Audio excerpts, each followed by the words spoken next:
नमस्कार दोस्तों, आप देख रहे हैं विज एक्सट्रैक्ट डाइजेस्ट, जहां हम आपके लिए बिजनेस और फाइनेंस की सबसे तगड़ी खबरें और गहराई से विश्लेषण लेकर आते हैं। आज हम बात करने वाले हैं आईआरबी कंपनी के क्वार्टर 3 अक्टूबर-दिसंबर वित्तीय नतीजों की।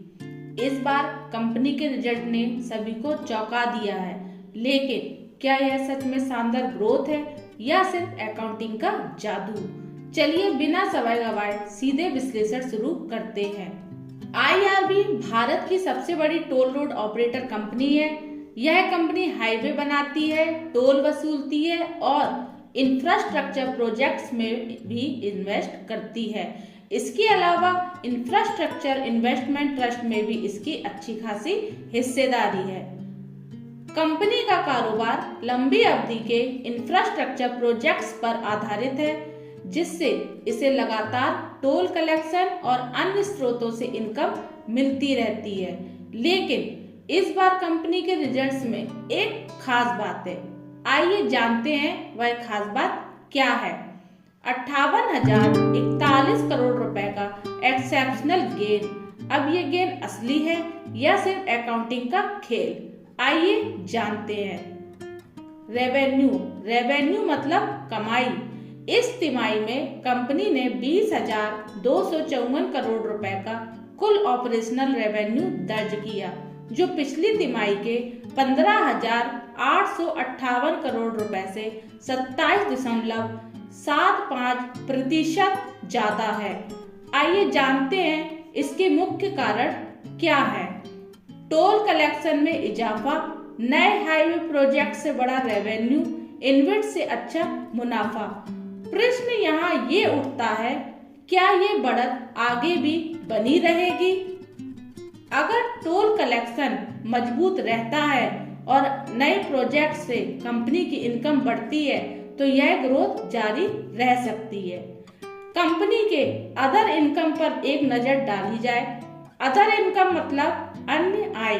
क्वार्टर 2 पिछली तिमाही में कंपनी की दूसरी कमाई 1,657 करोड़ रुपए थी, जो इस तिमाही में घटकर 649 करोड़ रुपए रह गई। इसके मुख्य कारण क्या है? पिछले क्वार्टर में कंपनी को एक बार का अधिक लाभ मिला था, जो इस बार नहीं दिख रहा है। कंपनी के खर्चों में क्या बढ़ोतरी हुई, आइए जानते हैं।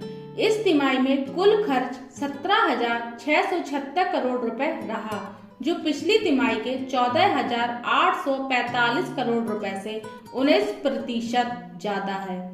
ये खर्च कहाँ बढ़े, आइए जानें। Road work and site expenses 6,656 crore रुपए, पिछली तिमाही 5,760 करोड़ रुपए रहा। एम्प्लॉय बेनिफिट्स 1,086 करोड़ रुपए, पिछली तिमाही 1,074 करोड़ रुपए रहा। फाइनेंस कोर्स मतलब ब्याज खर्च 4,613 करोड़ रुपए, पिछली तिमाही 4,342 करोड़ रुपए रहा। क्या ये खर्च बढ़ना चिंता की बात है?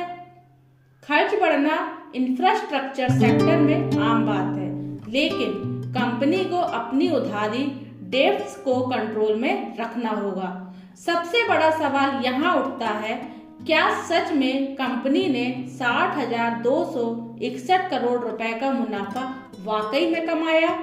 इसमें कितनी सच्चाई है, आइए जानते हैं। 58,041 करोड़ रुपए का मुनाफा सिर्फ एक्सेप्शनल आइटम से आया है। असली ऑपरेशनल प्रॉफिट सिर्फ 2,219 करोड़ रुपए रहा। एक्सेप्शनल आइटम क्या है, आइए जानते हैं। कंपनी ने अपनी इन्वेस्ट्स और अन्य निवेशों का वैल्यूएशन दोबारा किया और इससे अकाउंटिंग में एक बड़ा लाभ दिखाया गया। तो क्या ये सिर्फ नंबरों का खेल है? हाँ, काफी हद तक यह असली ग्रोथ नहीं बल्कि अकाउंटिंग एडजस्टमेंट है। ईपीएस, आइए जानते हैं ईपीएस क्या है। ईपीएस मतलब अर्निंग पर शेयर। क्या सच में तगड़ी ग्रोथ हुई है? इस तिमाही में ईपीएस 9.98 दिखाया गया है, जो पिछली तिमाही के 0.17 से कई गुना ज्यादा है। लेकिन अगर हम एक्सेप्शनल गेन हटा दें तो असली ईपीएस 0.37 बनता है। मतलब असली बिजनेस से इतनी बड़ी कमाई नहीं हुई।